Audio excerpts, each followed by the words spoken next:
चलिए बाबू लोग, पिछले पार्ट में हमने क्या क्या पढ़ा, तो सबसे पहले बेसिक चीज़ों को जाना, यानी रियल नंबर से लेकर, ठीक है, क्या क्या जाना एक बार देख लेते हैं।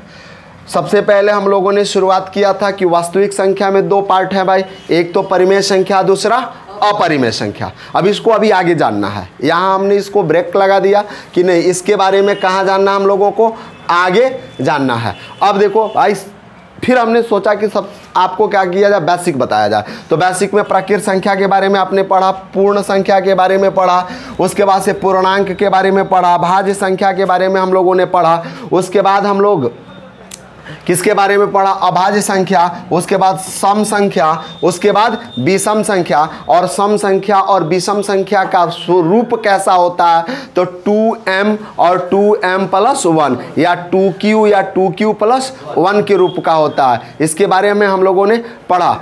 देखिए तो कोई देख लीजिए,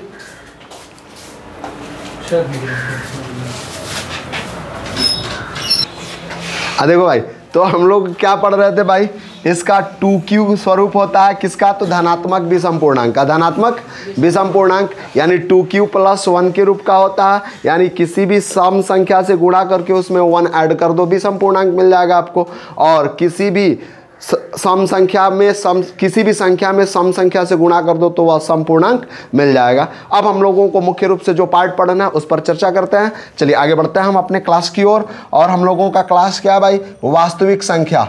तो वास्तविक संख्या में दो पार्ट पढ़ना है, वास्तविक संख्या। और वास्तविक संख्या को क्या कहते हैं भाई, रियल नंबर। क्या कहते हैं, रियल नंबर। और पहले बता ही दिया गया है कि रियल नंबर में दो पार्ट होता है, एक तो इरेशनल और दूसरा रेशनल। उसके बारे में थोड़ा आगे चर्चा करेंगे इसी क्लास में, इसी टॉपिक में। चलो भाई, अभी पढ़ना है मुख्य रूप से इसमें हमको दो बातें पढ़नी है। एक तो यूक्लिड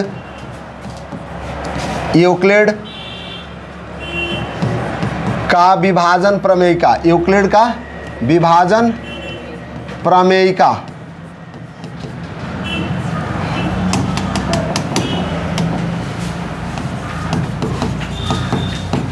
यानी यूक्लिड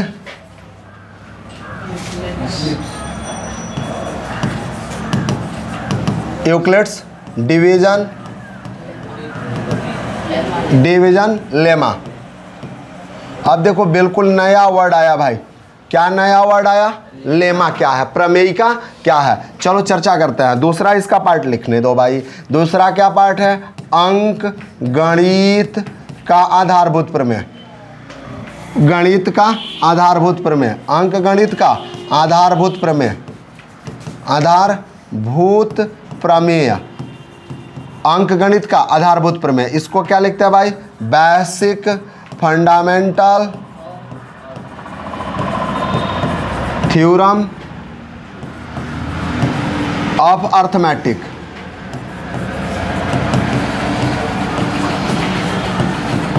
चलो, basic fundamental theorem of arithmetic, यही दो बातें हमको पढ़नी है। पहला क्या पढ़ना है, तो यूक्लिड विभाजन प्रमेयिका, यूक्लिड डिवीजन एल्गोरिथम। अब मेरा प्रश्न उठता है कि कुछ बच्चे भी करेंगे, मेरा भी प्रश्न होगा कि प्रमेयिका क्या है। बिल्कुल नया वर्ड है, प्रमेयिका क्या है। तो प्रमेयिका देखो भाई, सीधी बात है, एनसीईआरटी में दिया हुआ है। क्या दिया हुआ है प्रमेयिका के बारे में, कि प्रमेयिका एक सिद्ध किया हुआ कथन होता है, यानी लेमा क्या है भाई, तो प्रमेयिका एक सिद्ध किया हुआ कथन होता है। चलो एनसीईआरटी को देख लेते हैं हम लोग। क्या करते हैं, एनसीईआरटी के ही टॉपिक्स को ले लेते हैं, ठीक। Just a minute.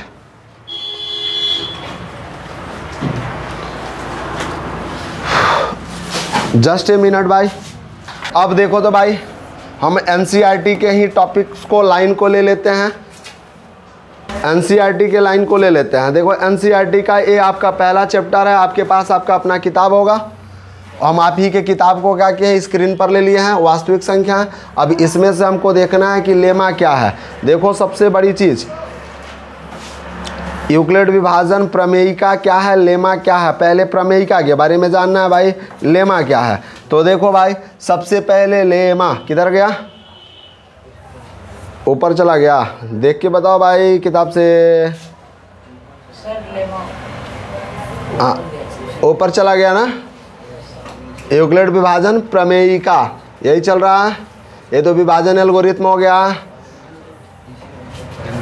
देखो भाई यहाँ है प्रमेयिका क्या है, ठीक। चलो प्रमेयिका को हम क्रॉप कर लेते हैं और ले लेते हैं यहाँ से।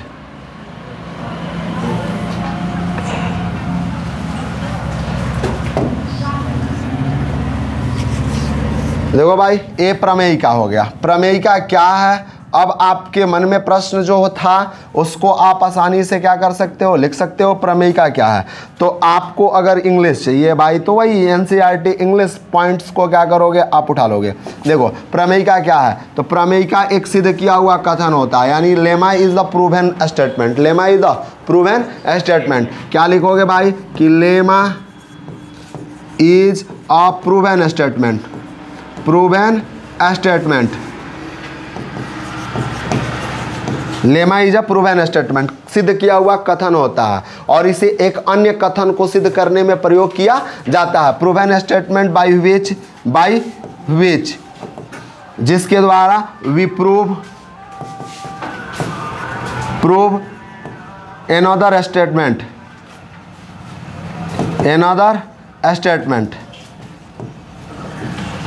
चलो भाई इसके द्वारा हम क्या करते हैं, अनदर स्टेटमेंट को प्रूफ करते हैं। यानी लेमा एक प्रूव किया हुआ कथन है भाई, जिसके द्वारा हम किसी अन्य कथन को सिद्ध करते हैं। कोई दिक्कत, देखिए किसी का कॉल आ रहा है थोड़ा सा। हेलो,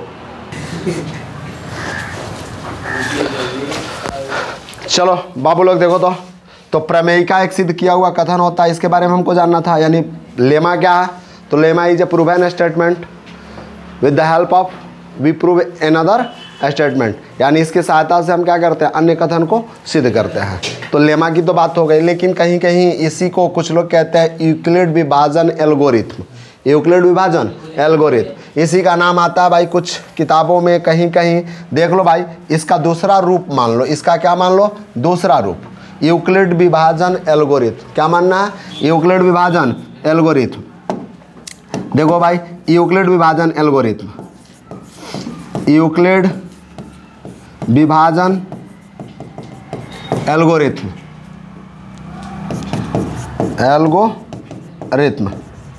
यानी Euclid division algorithm, Euclid's division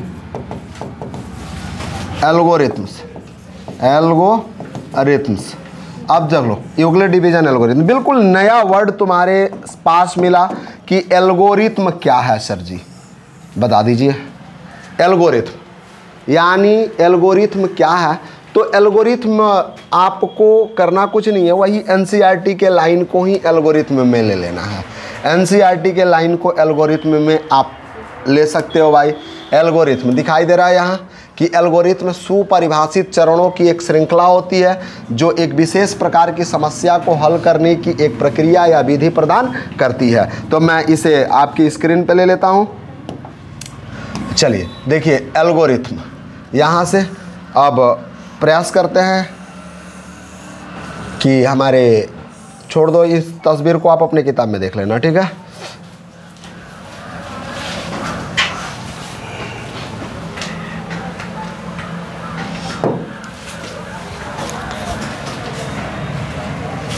देखो भाई यहाँ आपको दिख रहा होगा एल्गोरिथम, दिख रहा है, कोई दिक्कत किसी को।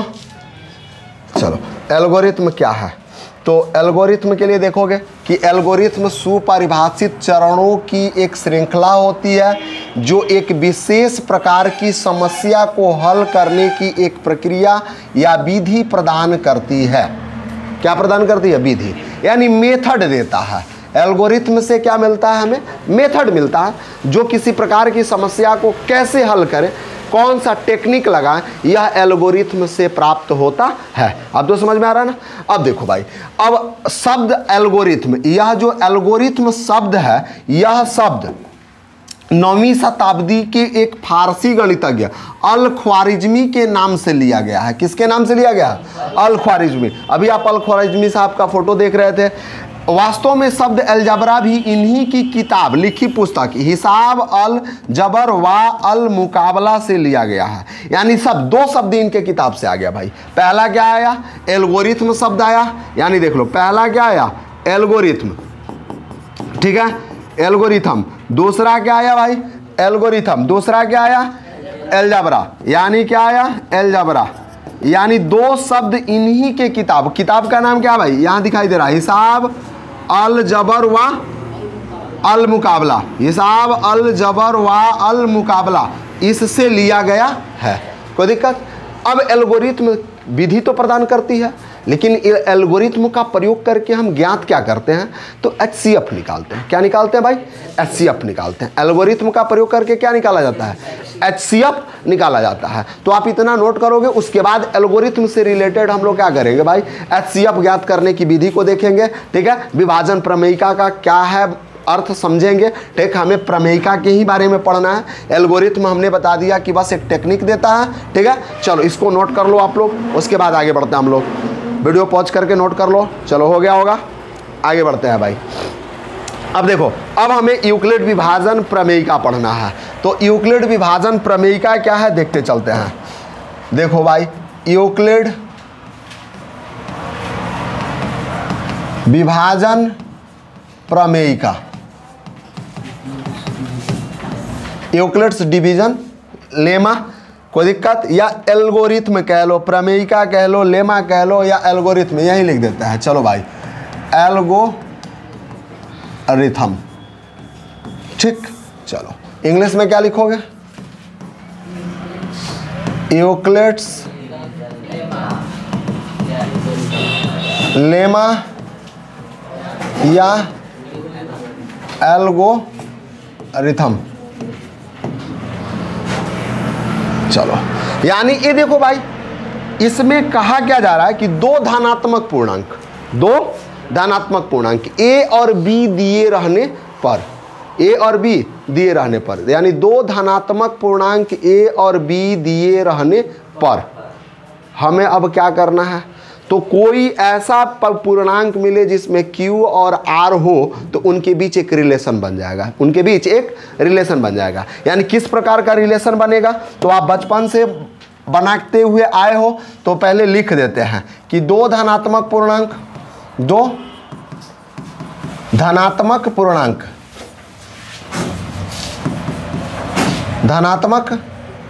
पूर्णांक A और B दिए रहने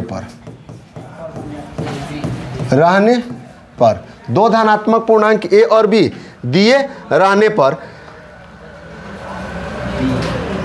अच्छा B, चलो देखते हैं फिर, इसको थोड़ा सा हटा दो। दो धनात्मक पूर्णांक A और B के लिए ऐसे लिख दो, A और B के लिए ऐसी, रुक जाओ बाबू, रुक जाओ। दो धनात्मक पूर्णांक A और B के लिए ऐसी अद्वितीय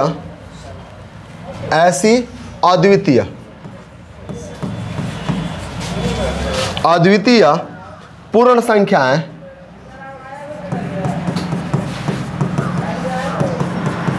संख्याएं Q एवं R विद्यमान हो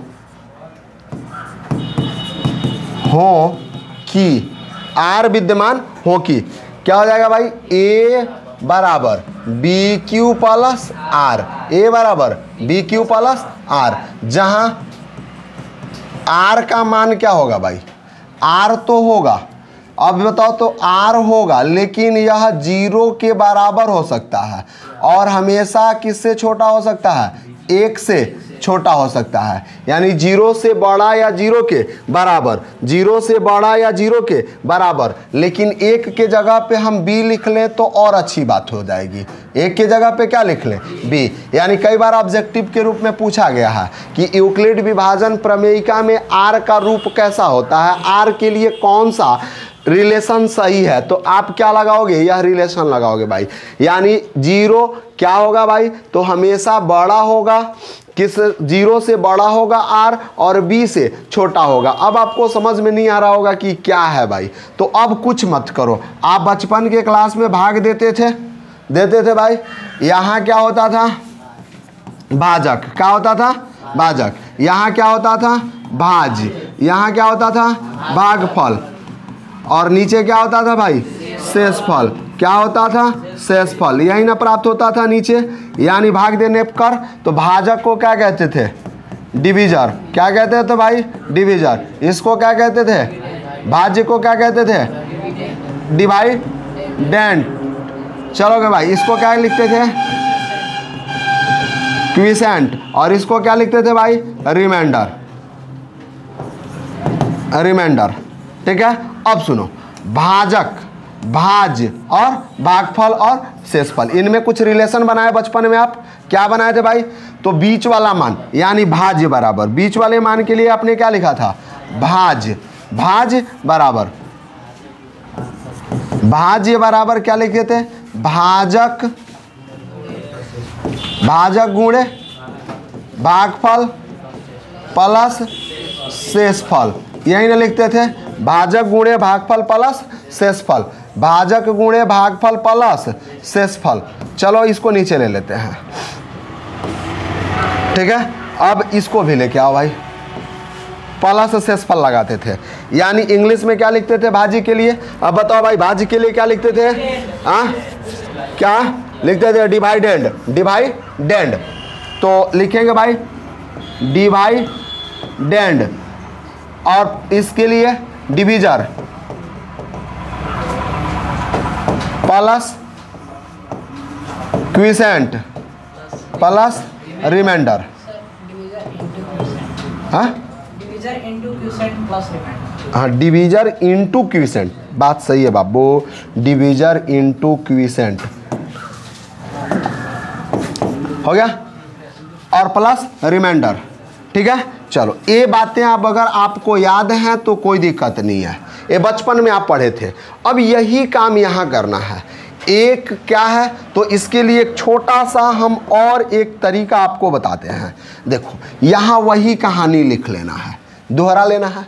यहाँ क्या लिखना है भाई, बोलो बोलो जल्दी बोलो फटाफट। यानी यहाँ क्या लिखना है, ए लिखना है। यहाँ क्या लिखना है, बी। यहाँ क्या लिखना है, क्यू। नीचे आप आ जाओगे तो क्या मिलेगा, आर। नीचे क्या मिलेगा, आर। यानी आप समझ लो, ए क्या है, ए क्या है, भाज्य है। ए क्या है, ए क्या है, भाज्य है। बी क्या है, भाजक है। यहाँ क्यू क्विसेंट है, और आर क्या है, रिमाइंडर है।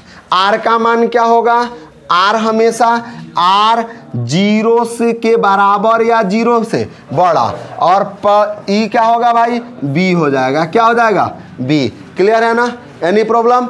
चलो अब आगे बढ़ते हैं बाबू। तो ये चीज़ें समझ में आ गई। तो अब जरा सोचो कि इस मेथड का उपयोग करके हम क्या करेंगे, HCF निकालेंगे। क्या निकालेंगे, HCF। तो अब इसमें लिख देते हैं भाई कि यूक्लिड विभाजन एल्गोरिथ्म, यानी यूक्लिड विभाजन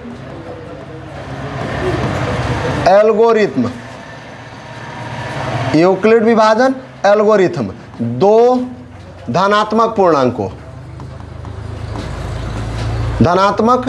पूर्णांकों, कोई भी पूर्णांक हो जाएगा, धनात्मक पूर्णांक, कोई दिक्कत नहीं है। चलोगे भाई, धनात्मक पूर्णांक को हम ले लेते हैं ए कामा बी का HCF निकालने की एक विधि है। के HCF निकालने की एक विधि है, यानी अब यूक्लिड विभाजन एल्गोरिथ्म से आप क्या करोगे, तो दो धनात्मक पूर्णांक, कोई भी धनात्मक पूर्णांक हो सकता है। हमने मान लिया कि वह धनात्मक पूर्णांक ए और बी है, और उसका क्या आपको निकालना है, HCF निकालना है। अब कहोगे वाह क्या सर HCF, नहीं भाई, जो आप बचपन में पढ़े थे उस वही करना है, लेकिन थोड़ा सा उसमें स्टेप डालना है। ठीक, बचपन वाली विधि को छोड़ देना है। जैसे आप फटाफट करते थे कि ऊपर वाले को फिर नीचे चपका के फटाफट करते थे, ऐसा कुछ नहीं करना है, वहाँ स्टेप यूज करना है। ठीक है, तो आइए थोड़ा सा एग्जाम्पल से हम लोग इसको समझते हैं। एग्जाम्पल से कि यानी एक क्वेश्चन ले लेते हैं कि एनसीईआरटी का ही क्वेश्चन ले लेते हैं। बोलो भाई एनसीईआरटी का क्वेश्चन फटाक से बोलो। 135 और 225, 135 और 135 और 225 का HCF ज्ञात करना है। क्या निकालना है भाई? HCF निकालना है। का HCF ज्ञात करने के लिए कौन सी विधि का प्रयोग करना है? यूक्लिड विभाजन एल्गोरिथम का प्रयोग करें। करने के लिए यूक्लिड विभाजन एल्गोरिथम का प्रयोग करें। ठीक है, यूक्लिड विभाजन एल्गोरिथम का प्रयोग करें। अब कैसे निकालना है इस चीज को यहां देखते हैं। क्या मुस्कुरा रहे हैं बाबू? बोलो। चलो कोई दिक्कत नहीं है, आगे देखो। यह यूक्लिड विभाजन एल्गोरिथम का प्रयोग करना है। चलो भाई सॉल्यूशन करा जाए। तुम लोग कहोगे क्या सर चुतियापा पढ़ा रहे हैं आप, ये सब हम लोग करके बैठे हुए हैं पहले ही से। हम अच्छी बात है, रिवीजन कर लो, करना कुछ नहीं है। सबसे पहले आपको क्वेश्चन क्या मिला? 135 और क्या मिला? 225 का आपको HCF निकालना है।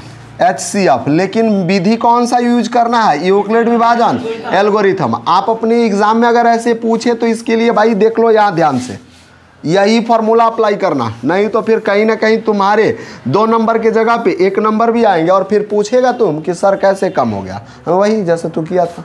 समझ में आ रहा है कि नहीं आ रहा है? प्रश्न तुम्हारे बड़े अजूबे होते हैं। सॉल्यूशन में क्या करोगे? सॉल्यूशन में सबसे पहला स्टेप लोगे, स्टेप फर्स्ट। क्या स्टेप फर्स्ट लोगे? तो 135 और क्या करोगे भाई? 225। अब 135 में एक बार से भाग दोगे तो कितना होगा? 135। कितना घटाओगे बाबू? बोलो। 90। घटेगा कितना होगा? 90। अब देखो भाई, अब हम क्या जानते हैं? तो सबसे पहले हम यही जानते हैं ना कि A बराबर BQ प्लस R। तो हम जानते हैं, A लिखना पड़ेगा भाई। हम जानते हैं, क्या जानते हैं भाई? कि A बराबर BQ प्लस R। A बराबर BQ प्लस R हम A जानते हैं। A पहले स्टेप में लिख देंगे और A के जगह पे क्या लिखेंगे? 225। A के जगह पे क्या लिखेंगे? 225 बराबर क्या लिख सकते हैं? B के जगह पे 135 गुणे Q के जगह पे 1 प्लस R के जगह पे 90। लेकिन अभी भी हमारा HCF फाइंड आउट नहीं हुआ। तो यह कब तक प्रोसीजर अपनाना है? जब तक यह जो रिमाइंडर है 0 में ना बदल जाए। रिमाइंडर 0 में ना बदल जाए। अब तो समझ में आ रहा है? अब चलो, अब क्या लिखोगे भाई? Step number 2। तो स्टेप नंबर 2 चलोगे भाई, स्टेप नंबर 2 देखोगे तो स्टेप नंबर 2 में आप क्या करोगे? अब 90 लोगे और फिर भाग किस में देना है? 135 में। कितने टाइम में जाएगा भाई? एक टाइम में। कितना बचेगा भाई? 45। यानी अब भी आपका नहीं बचा तो आप क्या लिखोगे? 135 इक्वल 90 मल्टीप्लाई 1 प्लस कितना लिखना है भाई? 45 प्लस 45। अभी भी आपका HCF नहीं निकला तो अब आप किसका अप्लाई करोगे भाई? स्टेप 3 का। किसका अप्लाई करोगे? स्टेप 3 का अप्लाई करोगे। क्लियर है ना? स्टेप 3 चलो, दिख रहा है ना इतना छोटा? कोई दिक्कत? अब क्या लिखोगे भाई? स्टेप 3। तो स्टेप 3 क्या यूज करोगे भाई? स्टेप 3। और स्टेप 3 में किसको लोगे? 45 को लोगे और किस में मल्टीप्लाई डिवाइड करोगे? 90 से 2 टाइम्स लेकर जाओगे, 90 हो जाएगा। 45 दूना का 90। वाह, चलो भाई क्रॉस खत्म, यानी क्या मिल गया, रिमाइंडर 0। तो अब जरा अप्लाई क्या करोगे कि आपने पढ़ा था a बराबर बी क्यू प्लस आर, और r को किसके बराबर करना था, 0 के बराबर। तो अब 90 इक्वल टू 45 मल्टीप्लाई 2 प्लस 0, इसलिए HCF क्या होगा भाई, जिससे कटा वह HCF होगा। HCF क्या हो जाएगा, 45 हो जाएगा। HCF क्या हो जाएगा, 45। यह आपका आंसर हुआ, यह आपका आंसर हुआ। अब तो समझ में आ रहा। तो आज आपका क्लियर हुआ यूक्लिड विभाजन एल्गोरिथम। क्लियर है, यह क्या क्लियर हो गया, यूक्लिड विभाजन एल्गोरिथम। अब अंक गणित का आधारभूत प्रमेय आपको पढ़ना है, तो इसको पॉज करो और नोट कर लो। चलो पॉज करो, नोट करो।